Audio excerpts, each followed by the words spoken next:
Bon, et si je vous disais que la fin de la série Loki cachait un très grand secret, qu'il y avait un sens caché à toute l'histoire vécue par Loki depuis le début, et que cela faisait même partie du plan suprême de celui qui demeure, y compris le grand final dans lequel Loki se sacrifie. Avec ce final, une tonne de théories ont vu le jour. Cependant, dans cette vidéo, on ne va s'intéresser qu'à une seule d'entre elles, une qui dans le fond pourrait toutes les englober, une théorie pour les gouverner toutes. Sortez vos costumes de super-héros, installez-vous confortablement et explosez le pouce bleu avec le gant de l'infini. Je suis HeroesF et aujourd'hui, on va découvrir pourquoi et comment Loki a été manipulé. Bon visionnage.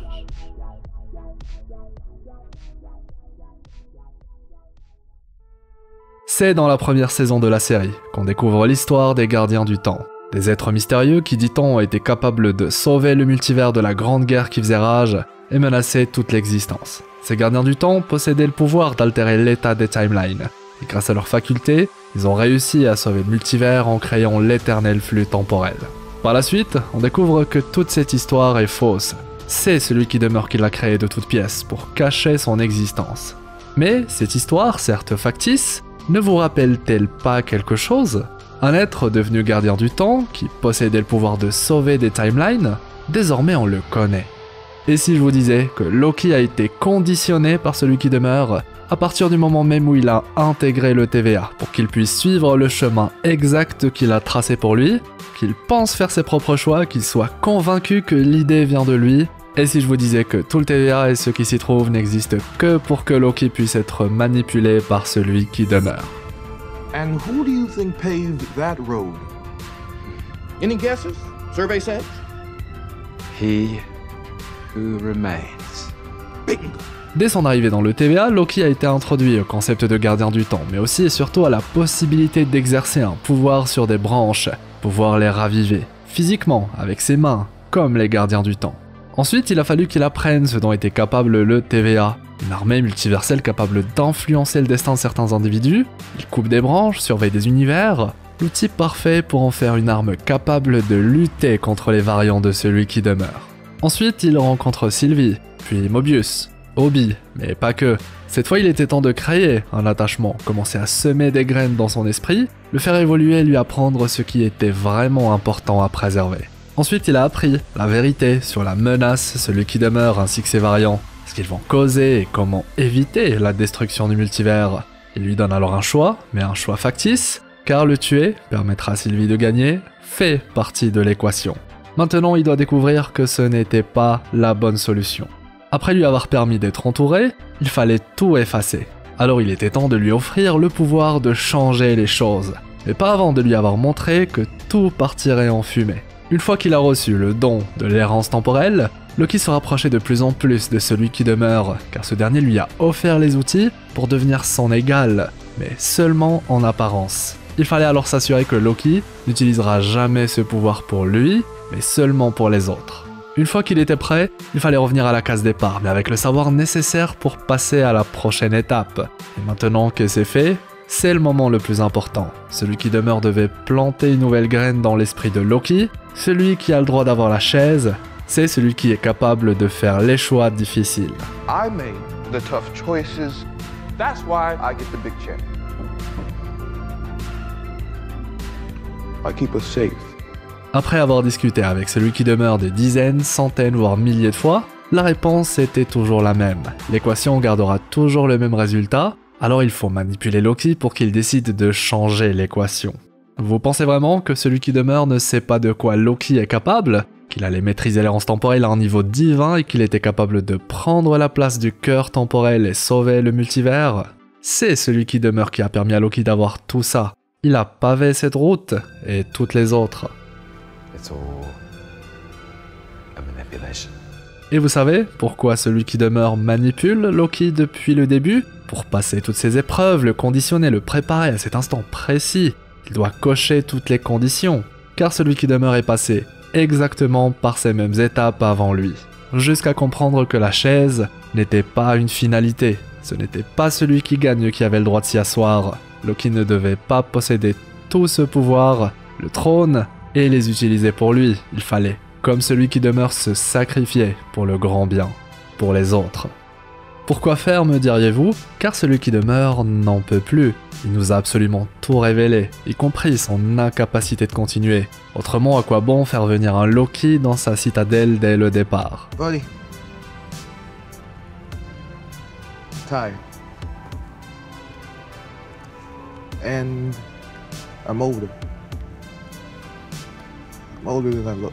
Celui qui demeure avait déjà vécu des millions de vies, pas d'années, des millions de vies. Il a régné, détruit, gagné, profité de tout ce qu'un conquérant possède, et ce pendant une éternité. Mais tout était futile, car il avait fini par comprendre la seule vérité qui avait du sens. Il fallait maintenir en vie ce qu'il pouvait, et tant que lui et ses autres lui étaient en vie, faisaient partie de la boucle, tout serait exactement pareil. C'est dans la première saison que celui qui demeure nous apprend qu'il est très vieux, bien plus qu'il ne paraît. Forcément, il a vécu des millions de vies. Et pourquoi est-ce qu'il n'a pas cherché à trouver un remplaçant parmi ses variants? Eh bien, pour la simple et bonne raison qu'aucun d'entre eux ne possède les épaules pour ce rôle. Il était le seul variant conscient qu'il fallait se sacrifier pour sauver l'existence. Par l'inverse, les autres font seulement la guerre, risquant d'annihiler le multivers. Alors celui qui demeure doit trouver un autre remplaçant. Et nous l'a précisé ça aussi. Il a tout vu, tout essayé, et il a trouvé. C'était Loki, qui plus est le seul variant Loki qui pouvait comme lui faire le bon choix, son Loki préféré. Hold on. You're my favorite. You know that. When there's the two of you here, you were my favorite. Il avait tout vu, tout essayé et son remplaçant était Loki. Certes, ils sont venus à deux, mais désormais on le sait que Sylvie était juste un pion de plus pour manipuler Loki. Sans Sylvie, Loki n'aurait jamais accepté de se sacrifier pour les autres. Dans l'infinité du multivers, un seul variant de celui qui demeure était capable de tenir ce rôle, c'était lui. Et de la même manière, un seul variant Loki était capable de reprendre la relève. S'asseoir sur le trône était un fardeau, ils étaient les seuls à en être conscients. Maintenant, ouvrons une parenthèse dont l'importance est capitale. Nous devons traiter de la boucle, la petite comme la grande, et vous allez comprendre directement où je veux en venir. Car oui, la petite boucle ainsi que la grande boucle, ce sont deux éléments très importants dans l'histoire de Loki. Les comprendre permet de tout comprendre. En plus, ils étaient sous nos yeux depuis le début, ces deux boucles. Si au-dessus du bureau de celui qui demeure il est possible de distinguer la forme d'un sablier, qui représente le temps, il est également possible de distinguer deux autres symboles précis, le petit symbole et le grand. Le petit cercle représente le Mitsudomoe, symbole repris par celui qui demeure pour une raison bien précise, car il signifie la répétition cyclique, la boucle, le recommencement, etc. Inutile de s'attarder sur l'origine du symbole ou ses nombreuses significations, le symbole parle de lui-même et représente une forme qui se répète. Au-dessus, c'est la grande boucle, plus complexe dans son design mais pas méconnue. Elle est seulement composée de plusieurs fragments de la petite. Et cette idée, on la retrouve exactement dans l'intrigue Loki, mais aussi dans celle de la nouvelle saga. Si la petite boucle, on la voit dans Loki, la grande sera visible dans la saga dans sa globalité. Celui qui demeure a tout prévu pour Loki et lui a démontré le résultat durant la série. Forcément, l'équation donne toujours le même résultat, une boucle. Imaginons que Loki laisse Sylvie tuer celui qui demeure, qu'il l'enchaîne sur la suite des événements jusqu'à l'explosion du cœur temporel qui, rappelons-le, ne peut pas être réparé car il n'a jamais été défaillant. Le résultat, c'est la destruction du TVA, des branches, car le cœur est un système de sécurité qui protège seulement l'éternel flux temporel. Le TVA quant à lui est facile à reconstruire, comme on l'a appris. Seul l'éternel flux temporel survit, on retourne donc à la situation initiale créée par celui qui demeure, où seul l'éternel flux temporel existe. Maintenant, si Loki tue Sylvie, ou s'en débarrasse pour que celui qui demeure reste en vie, là encore, c'est le même résultat, rien n'aura changé, retour à la case départ. L'équation restera toujours la même, celui qui demeure le sait, et Loki aussi, il s'agit de la petite boucle. Appelons-la la boucle du TVA pour nous faciliter la tâche, c'est la boucle qui permet à celui qui demeure de manipuler Loki pour qu'il puisse se sacrifier à la fin de la série. Mais du coup, pourquoi est-ce que celui qui demeure a amené Loki à le rencontrer? Pourquoi tout lui expliquer si au final, il prend sa place mais les choses restent inchangées? Elles l'ont toujours été, le résultat sera toujours le même. Ce qui veut dire que ce n'est pas le véritable objectif de celui qui demeure. Depuis le départ, il prépare Loki à prendre sa place, mais pas devenir celui qui demeure. Il le prépare à devenir le gardien du temps. Car son rôle, c'est d'avoir un impact dans la grande boucle.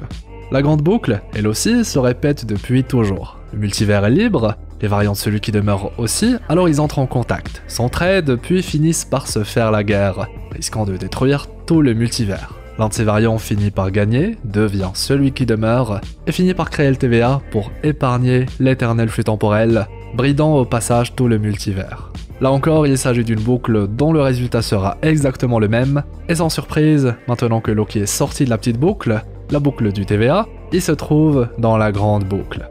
Car, comme nous le précise celui qui demeure, ces variants sont déjà libres.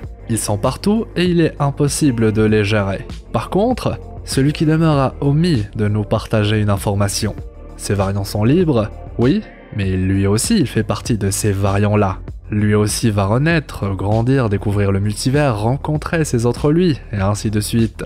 Une nouvelle guerre multiverselle va avoir lieu, et un variant finira là encore par gagner. Et c'est là que le plan de celui qui demeure prend tout son sens, car maintenant, l'équation a changé grâce à Loki. De nouvelles variables se sont ajoutées. Si celui qui demeure a manipulé Loki, c'est pour que l'équation change, que le multivers soit de nouveau libre, et ses variants avec. Mais cette fois, Loki est un gardien du temps, ce qui n'était pas le cas avant. Pareil pour le TVA, dont le but principal est devenu la surveillance des variants de celui qui demeure, et à terme, participer à la guerre contre ces mêmes variants. Le voici le véritable objectif de celui qui demeure, tenter de briser la grande boucle. Et pour ce faire, il ne cherche pas un remplaçant. Loki, il en a fait un gardien du temps exprès, il ne faut pas qu'il y ait de nouveau celui qui demeure. Il faut éradiquer les variants de celui qui demeure, et lui aussi. Et pour ce faire, il ne faut pas seulement les tuer. Oh non, il faut les effacer à jamais du multivers. And what are you so afraid of?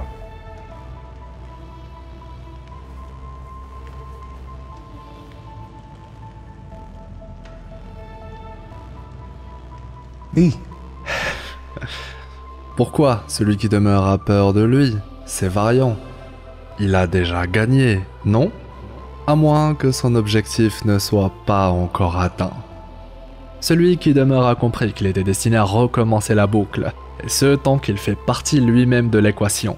Et la triste vérité, c'est qu'il doit cesser d'exister. Lui et tous ses autres variants, c'est le seul et unique moyen de garantir la survie du multivers dans sa globalité. Créer l'éternel flux temporel n'était qu'une étape pour mener Loki jusqu'à lui. Maintenant, il peut, via Loki, le TVA, les Avengers, trouver le moyen d'effacer tous ces variants de l'existence, et lui avec.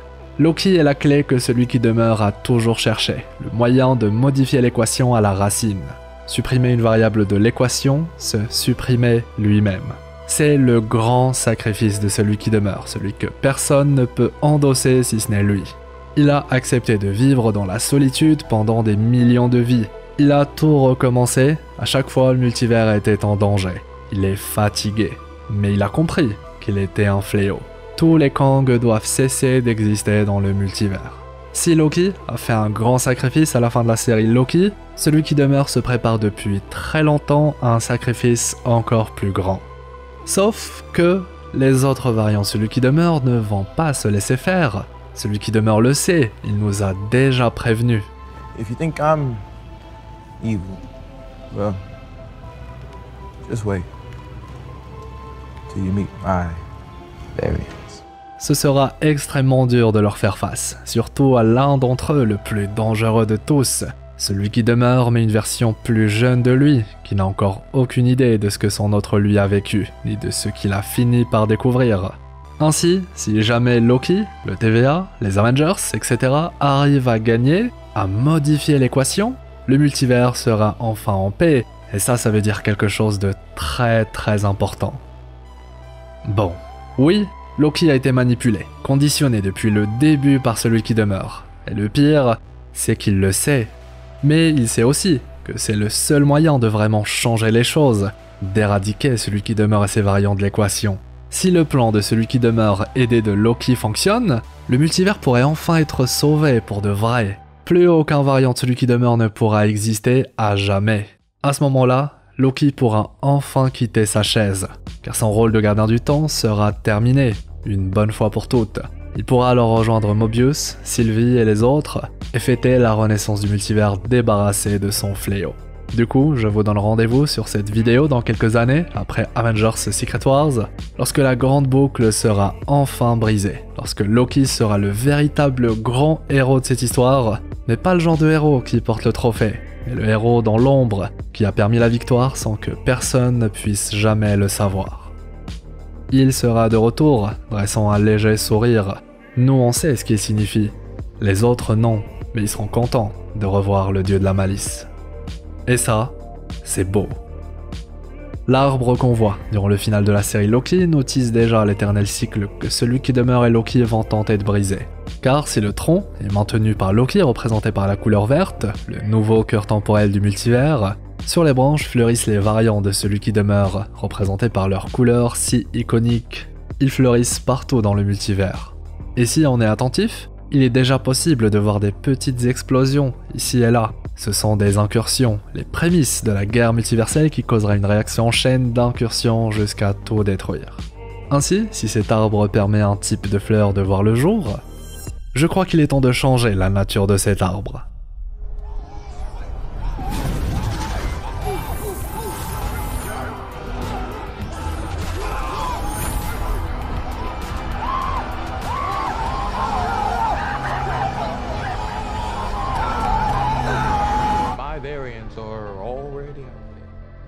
Merci pour votre attention, il s'agit sûrement de ma théorie la plus aboutie sur Loki ainsi que celui qui demeure. Une théorie qui concerne du coup la série Loki, mais également toute la phase multivers jusqu'à Secret Wars.